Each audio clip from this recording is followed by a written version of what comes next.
오늘 말씀의 제목이 흠이 없는 삶이 가능한가? 어떻습니까? 과연 흠 없는 삶이 가능할까요? 고개를 이렇게 젓는 것은 불가능하다는 말인데 가능합니다. 오늘 물론 흠이 없는 삶이라는 것은 사전적 의미로는 결함이 없는, 오류가 없는, 부족함이 없는 그런 정도의 의미가 되겠죠? 그런데 흠이 없는 삶이 가능할까? 저는 왜 가능하다고 말할 수밖에 없는가? 이 의미가 그런 사전적 의미와는 사뭇 다른 관점을 가지고 있다는데 그 의도가 있습니다.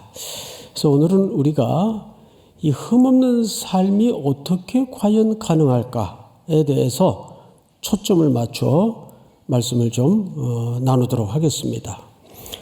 우선 오늘 본문 첫 절을 한번 볼까요? 8절. 그러므로로 시작이 되죠. 그래서 이 접속사는 앞에 그러니까 지난주 위로라는 주제의 말씀을 다시 한번 기억을 해야 오늘의 내용과 연결이 된다는 의미가 됩니다. 지난주 내용까지는 이랬습니다. 사도 바울이 데살로니가에서 복음을 전하다가 그 불량한 사람들에 의해서 쫓겨갑니다. 베레아로 허겁지겁 도망가다시피 쫓겨서 베레아로 가요. 그런데 그 데살로니가 불량배들이 베레아까지 쫓아와요. 그래서 그는 거기서 또 아덴으로 갑니다. 아덴에 혼자 떨어지게 되죠. 그러면서 그 사이에 허겁지겁 몸을 피해서 떠난 데살로니가에 막 태동되기 시작한 어린 교회들이 굉장히 염려가 됐어요. 저러다 지리멸멸되지는 않을까.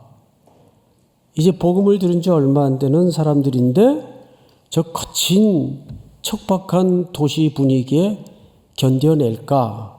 누구를 보내냐 하면 디모데를 보냅니다. 여기까지 기억나시죠? 안 나요? 안 나도 괜찮습니다. 제가 다시 설명드리면 될 테니까 디모데를 보내요. 디모데가 안 와요. 소식이 캄캄합니다. 그러니 애비의 마음으로 사도 바울은 얼마나 마음이 곤고했겠습니까? 이건 무슨 일이 또 벌어진 건 아닐까? 또 붙잡혀서 곤욕을 치르는 건 아닐까? 그런데 디모데가 한참 만에야 돌아왔어요. 그러면서 얼굴이 환한 표정으로 소식을 전하는데, 아유, 선생님, 걱정 많으셨죠? 저도 기다리실 줄 뻔히 알지만 이렇게 빨리 올 수가 없었습니다. 걱정하지 마세요. 정말 복음은 능력이 있어서 그 허겁지겁 뿌려진 복음이 그 사람들의 심령 속에 믿음을 굳건하게 만들고 서로 간에 얼마나 사랑과 선행을 격려하는지 깜짝 놀랐습니다. 많이 걱정하셨죠? 아무 걱정할 게 없습니다. 그래서 여러분 오늘 본문 앞절인 7절을 한번 보세요. 7절을 보시면 이렇게 되어 있어요. 이러므로 형제들아 우리가 모든 궁핍과 환난 가운데 너희 믿음으로 말미암아 너희에게 뭘 받았다고 되어 있어요?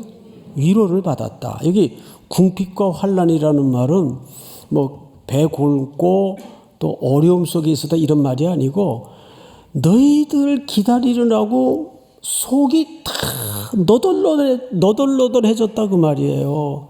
우리 엄마들이 아들들 군대 보내면 특히 훈련소에 있는 기간 동안은 가슴이 늘 그냥 뭐 하나 이렇게 돌덩어리가 얹어 있는 것 같고, 아, 우리 애가 뜀박질이 느린데 저것도 꼴찌로 들어가가지고 한테 쥐어 맞는 건 아닐까? 요즘은 군대 안 때립니다. 그 엄마들이 얼마나 걱정이 되겠어요. 너 다치진 않을까? 애가 좀 늦은데 여러 가지 걱정이 돼요. 바울도 똑같은 걱정을 하는 거예요. 걱정이 돼서 디모데를 보내놨는데 소식이 없는 거예요. 그래서 마음이 궁핍하고 공고하다는 말은 그런 의미입니다. 막 기다리다 못해서 애가 타가지고 마음이 너덜너덜해졌다 그 말이에요. 자, 그런데 소식을 갖고 돌아왔어요. 7절에 보면 이렇게 얘기하죠. 너희 믿음으로 말미암아 너희에게 뭘 받았다고 되어 있죠? 위로.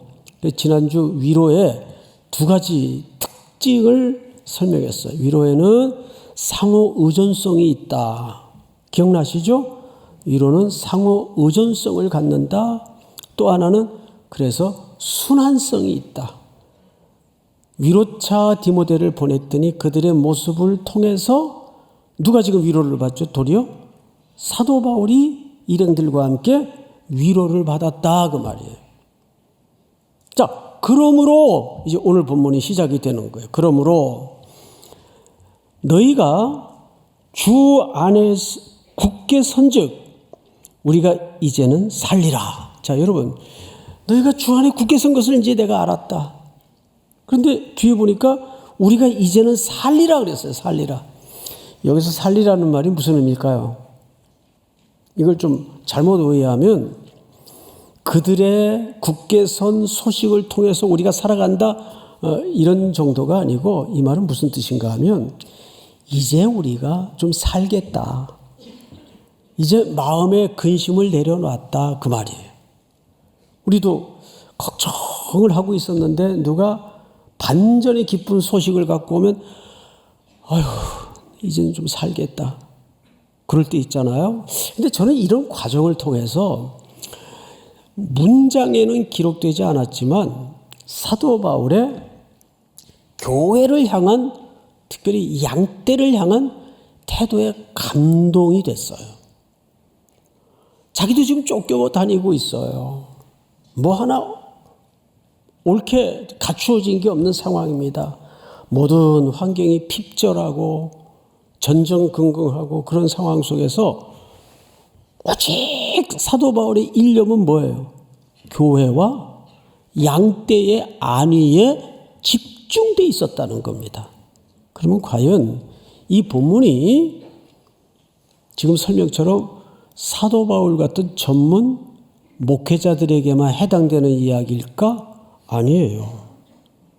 뜻밖에도 이 본문은 모든 하나님의 백성들에게 공유되어야 될 내용들입니다. 그 다음 성경을 한번 볼까요? 9절 한번 같이 읽읍시다. 시작. 우리가 우리 하나님 앞에서 너희로 말미암아 모든 기쁨으로 기뻐하니 너희를 위하여 능히 어떠한 감사로 하나님께 보답할까? 예, 사도 바울이 너무 감사해서 이제 기도를 합니다. 기도. 근데 이 기도를 잘 보시면 우리가 우리 하나님 앞에서 너희로 말미암아 모든 기쁨으로 기뻐하니 너희를 위하여 능히 어떠한 감사로 하나님께 보답할까? 그러면서 10절 주야로 심히 간구함은 이제 기도가 시작이 돼요. 주야로 부사 심히라는 표현이 얹어져 있습니다. 이 말 속에는 여러 가지 의미가 함유되어 있어요. 첫째, 지속성, 일관성, 집중, 열정, 이 네 가지 정도의 개념이 심히라는 부사 안에 다 녹아져 있어요. 그러니까 지금부터 사도 바울이 그 데살로니가 교회 성도들을 위해서 심히 간구하는 뭐가 있어요. 근데 그 정도의 어떤 심히 간구하는 게 있어요. 그래서 뭘 그렇게 심히 간구하나 봤더니 너희 얼굴을 보고 너희 믿음이 부족한 것을 보충하게 하려 함이라. 자, 여러분 절 볼까요? 너희 얼굴을 보고 싶어서 그렇게 심히 기도한다. 이것도 좀 이상한데 두 번째는 너희 믿음에 부족한 것을 보충하려고 보고 싶어 하는 거예요. 그럼 조금 우리가 지금까지 설교를 들었던 내용과는 앞뒤가 좀 안 맞아요. 디모데가 무슨 소식을 갖고 왔죠? 선생님, 데살로니가 교회 성도들이 선생님 그렇게 걱정할 정도로 막 엉망이 돼 있는 게 아니고 어린 신자들이지만 그들이 믿음이 흔들거렸다 그랬어요? 굳건했다 그랬어요? 굳건했다 그랬어요. 그리고 굳건한 정도가 아니라 자기네들끼리도 선행을 격려하며 서로 사랑하며 공동체를 잘 이루어가고 있다고 소식을 갖고 왔단 말이에요. 그런데 사도 바울이 심히 그 소식을 듣고 뭔가를 강구해요.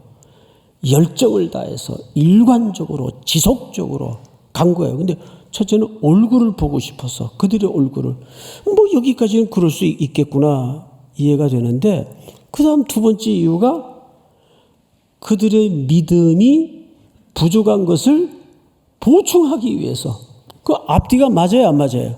안 맞죠. 그래서 여기서 믿음이 부족한 것을 보충한다는 의미가 뭔지를 알아야 돼요.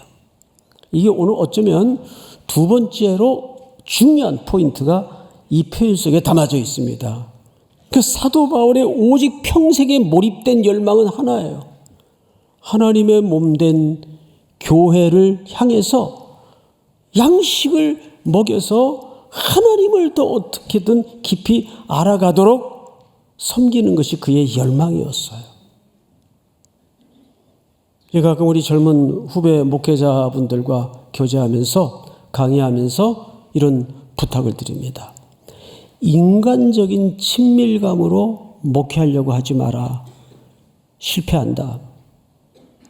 목사의 첫 번째 책무는 양떼들에게 꼴을 먹이는 거다. 꼴을. 배가 불러야 돼요.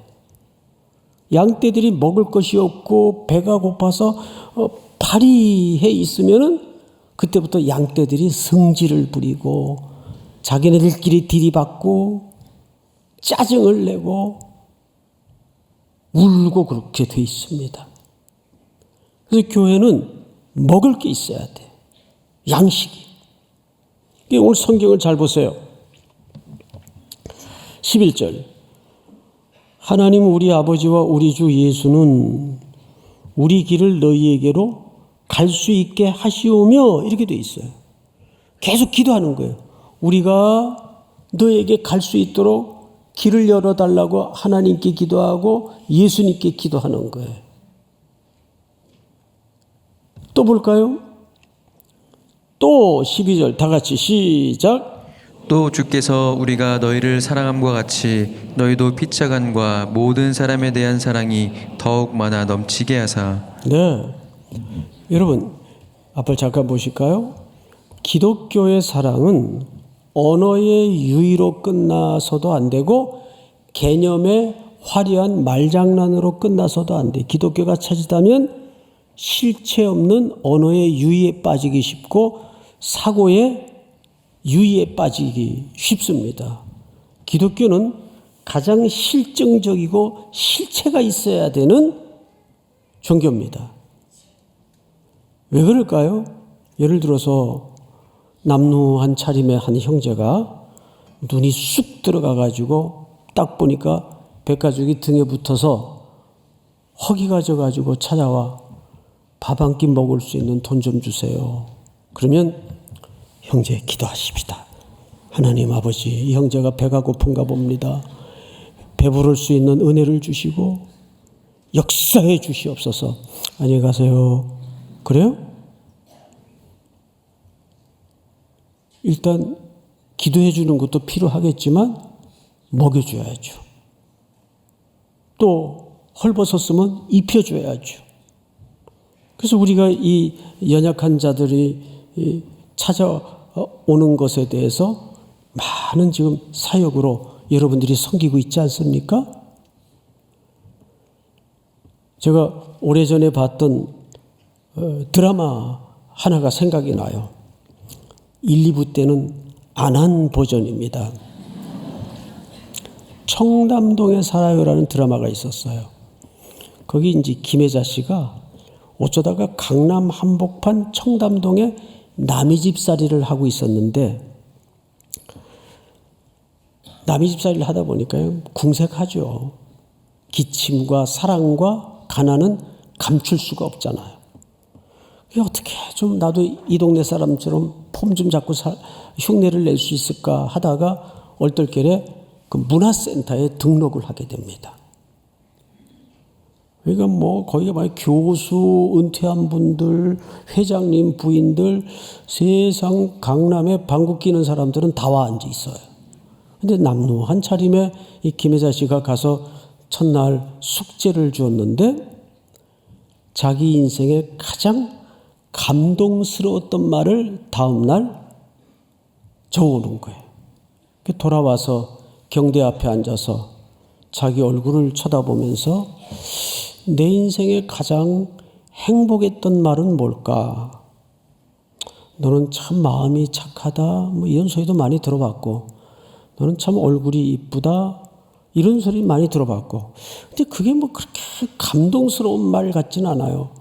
그러다가 시계를 보니까 어이쿠, 벌써 저녁할 시간이 다 됐어요. 그래서 급하게 이제 창거리 살러 나가다가 골목길에서 시골의 한 동네에서 같이 살던 동네 오빠를 만난 거예요. 근데 오빠는 딱 봐도 벌써 성공한 부티가 쫙 흘러요.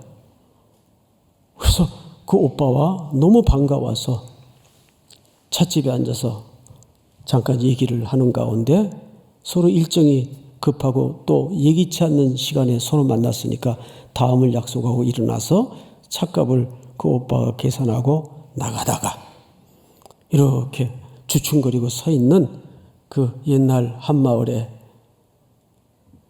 그 혜자 씨에게 이렇게 쓱 고개를 돌리고 남루한 차림이 벌써 보이잖아요.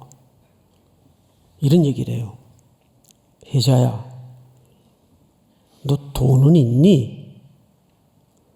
그리고 있다 그러고 돌아와서 그날 다시 경대 앞에 앉아서 숙제를 하는데, 내 인생에 가장 감동스러웠던 말, 혜자야, 돈은 있니? 제가 그 장면을 보면서 사랑은 실증이 있어야 돼요. 뭐 아무리 혜자 씨한테 너 변하지 않았다, 여전히 이쁘다, 아무 감동이 없어요. 근데 돈은 있니? 이 한마디에 그냥 마음이 뭉클했던 거예요. 그러니까 기독교의 사랑도 어디서 가장 절정을 드러냈죠? 십자가의 사랑. 하나님이 우리를 말로만 사랑하신 것이 아니라 자기 아들을 십자가에다가 우리 죄값으로 내어놓으셨습니다. 믿습니까? 오늘 사도 바울이 그 얘기를 하는 거예요. 12절을 보시면 이렇게 되어 있죠. 또 주께서 우리가 너희를 사랑함과 같이 너희도 피차간의 모든 사람에 대한 사랑이 더욱 많이 넘치게 하사. 믿습니까? 우리의 사랑은 여전히 언어의 장난에 사고 유의에 머물러 있지는 않은지를 돌아봐야 됩니다. 마지막으로 결론입니다. 13절 한번 같이 읽읍시다. 시작. 너희 마음을 굳건하게 하시고 우리 주 예수께서 그의 모든 성도와 함께 강림하실 때에 하나님 우리 아버지 앞에서 거룩함에 흠이 없게 하시기를 원하노라. 네, 거룩함에 흠이 없게 하시기를 원한다. 자, 다시 여쭤볼게요. 흠이 없는 삶이 가능한가 했더니 여러분들이 불가능하다고 얘기를 했어요. 그 전제로 가능합니다. 어떻게 가능할까? 여기에 답이 있어요. 여기에 예수님의 파루시아가 소개가 됩니다. 강림, 재림이라고도 하죠. 그걸 파루시아라고 해요. 자, 13절을 꼼꼼히 다시 보십시다. 너희 마음을 굳건하게 하시고 우리 주 예수께서 그의 모든 성도와 함께 강림하실 때 그랬어요. 주님이 다시 오신다 그 말이에요. 여러분 이 약속을 믿으십니까? 자, 저를 보세요. 서두에 몰입이 중요하다. 어디에 내가 몰두해 사는가. 몰입이 중요한데 그러면 우리는 어디에 몰입해 살아야 될까요? 주님이 다시 오시는 그 시간에 우리 인생의 타임 스케줄을 맞춰야 됩니다. 그러면 우리 삶의 설정이 재설정될 수밖에 없어요. 근데 그동안에 어떻게 살아야 되는가? 여기 보면 이렇게 되어 있습니다.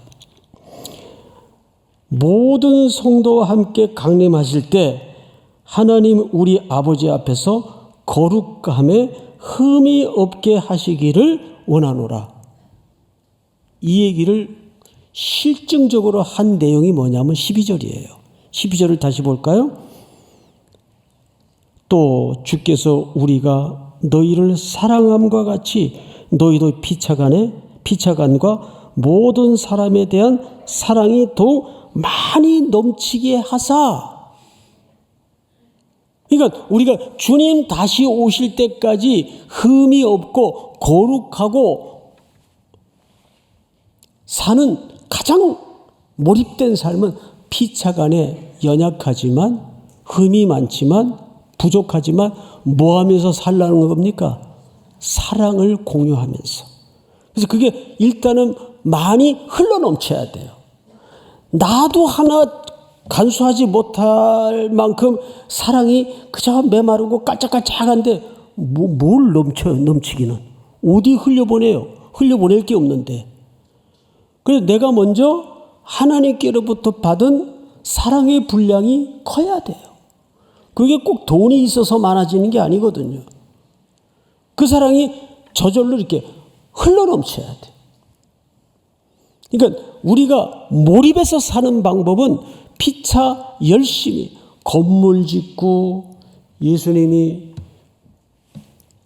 다시 오셔서 우리에게 뭘 질문하실까를 한번 곰곰이 생각해 보세요. 통장에 잔고는 얼마나 모아놨냐? 그거 물으실까요? 너 건물 몇 채 마련해 놨니? 그거 물으실까요? 아니에요. 얼마나 사랑을 흘려보냈는가? 그거 하나 물으십니다. 베드로를 찾아가신 예수님께서 디베랴 바닷가에서 3번을 사랑을 물었어요. 네가 나를 사랑하느냐? 아가파스메 필로세. 아가파스메 필로세. 그러니까 이 3번에서 너 어떻게 이제 사도할 만큼 뭐 성경 좀 읽었냐? 이런 거 묻지 않았어요. 오직 하나. 그래서 금요일 밤 목자의 밤에 설교 제목이 뭐였는지 아세요? 사랑밖엔 난 몰라. 사랑밖엔. 오래된 노래더라고요. 87년도에 나온 노래인데 가사도 아주 좋아요. 부를 수는 없지만. 예수 믿는 사람들은, 그리스도인들은 사랑밖에 몰라야 돼요. 이거 하나 예수님이 물으실 거예요.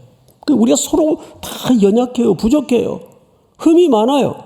그렇지만 흠 없이 주님 오시는 날까지 뭐 해야 된다는 얘기입니까? 서로 사랑하면서 연약한 것을 채워주고 보충해주고 십자가에 내 죄를 대속해 죽으신 그 주님을 향해서 집중하고 몰입하는 삶으로 뚜벅뚜벅 순종의 걸음을 걷는 저와 여러분들이 될 수 있기를 축원하고 축복합니다.